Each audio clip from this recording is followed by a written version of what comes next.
Old Overholt, established in 1810, is the oldest continuously maintained whiskey brand in the United States. It was founded by Abraham Overholt in West Overton, Pennsylvania, a small village known for its rye whiskey production. The brand's history includes a period of prominence, a decline, and a recent revival. Early history and rise to prominence. Abraham Overholt, a German Mennonite farmer, began distilling whiskey in West Overton in 1810. By 1888, the brand was officially named Old Overholt, and a picture of Abraham Overholt was added to the label. Old Overholt became a national brand in 1900 and was one of the largest in the country. The brand was popular in both cowboy towns and sophisticated establishments, serving as a base for cocktails like the Manhattan and Old Fashioned. Henry Clay Frick, a Gilded Age tycoon who was Abraham Overholt's grandson, took over the distillery in 1881 and brought in Andrew Mellon as a business partner. Challenges and decline. During the Prohibition, Old Overholt secured a medical whiskey license, allowing it to continue production while other distilleries closed. Andrew Mellon later sold the distillery to Park and Tifford, followed by a purchase by National Distillers after Prohibition. The distillery in Broad Ford, Pennsylvania, ceased production in 1951. Though the whiskey continued to be made elsewhere for a few decades. In 1987, the brand was acquired by Jim Beam, which later moved production to Kentucky. In 2017, the brand began a revival, releasing heritage variants and pushing development of rye whiskey. Old Overholt has partnered with West Overton Village to restore its heritage in western Pennsylvania. The brand continues to be produced by Beam Suntory, with a focus on reviving its original flavors and traditions. The iconic image of Abraham Overholt continues to grace the label, serving as a reminder of the brand's long and enduring legacy. Bourbon may be America's best-known whiskey style, but rye has a longer and much richer provenance. Records detail its production in Massachusetts as early as the 1640s, and by the Revolution, it dominated the East Coast, with many of the best rye whiskey distilleries located in western Pennsylvania.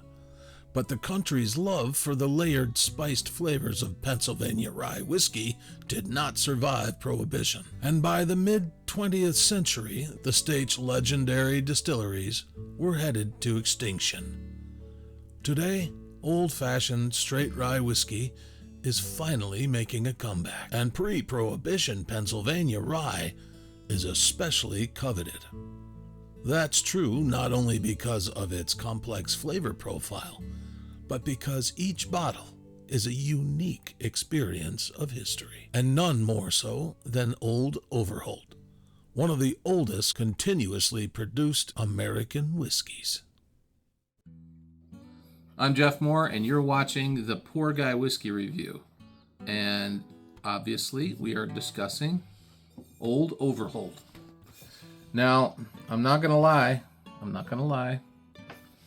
I've heard tell of Old Overholt, and I've never found it in any of the places I normally shop until recently, so I thought I have to go get this and just see what it's all about.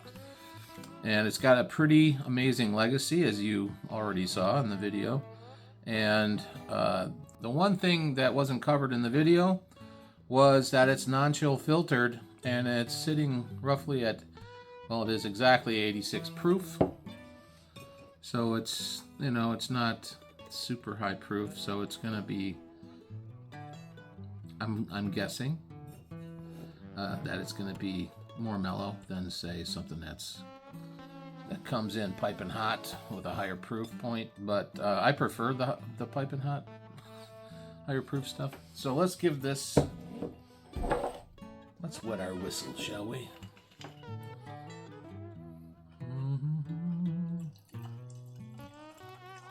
I'll do a light pour.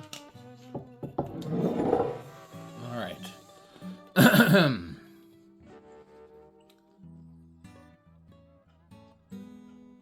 Now, I must say that when I purchased this bottle, I know they run roughly between $17 and $22, depends on where you go. Where I go, it's like $22, I think. And then there's a few others there that are in that price point that also punch above their weight class, which is nice. But let's see how this stacks up to some of the others. You know, I don't want to compare this necessarily to all ryes. I'm going to compare it with kind of rye, or just, I don't even think I know of a rye in that price point, really. I mean, Bullet's way more expensive. That's just an MGP. An MGP is just, but it's good MGP. Got a nice nose. It's heavy, you know. It's got a really nice spicy. You can tell that this is it's been around a while. Did you know that this was favored by Doc Holliday? That's how long it's been around. It's been around since forever. Okay.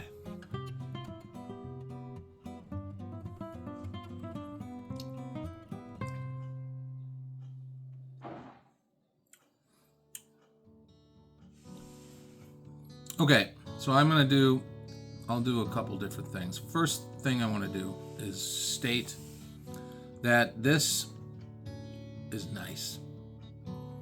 It's really nice. I don't have any, bad juju coming from this thing. It's just got a nice palate and a nice nose. It's nothing to write home about, but it's also nothing to condemn, which is good.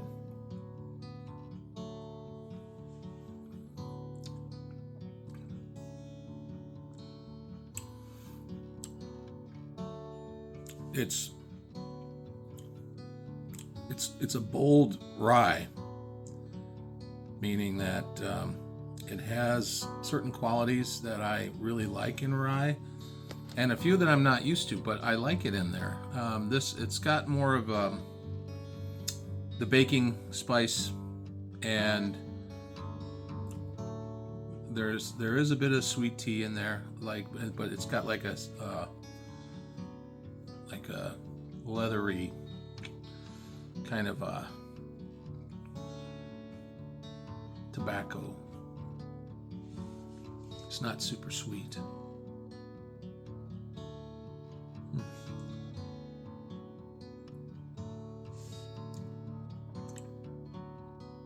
Very nice.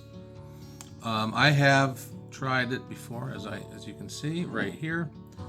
We're at the tail end of the bottle, so I didn't want it to go to waste. And I wanted to do a review on this just because you don't need to spend a lot of money to get a decent sipper and something that will mix well. So, I mean, I could go on and on about this, but I think I'm going to leave it here and just say that this is a wonderful substitute if you ever have to pinch pennies, or you have an event or something that you don't want to buy a bunch of expensive stuff. This is wonderful. It'll do the trick for you. Probably make some really nice cocktails with it. But other than that, that is my take on the Old Overholt situation. And don't forget to like and subscribe, smash the notification bell, and I will let you know when the next thing comes up. So who knows what it'd be? It could be Old Granddad. Bottled in bond, maybe. I don't know. So anyways, I'm Jeff Moore, and this is the Poor Guy Whiskey Review. That's me helping you make all of your poor decisions. See you on the next one.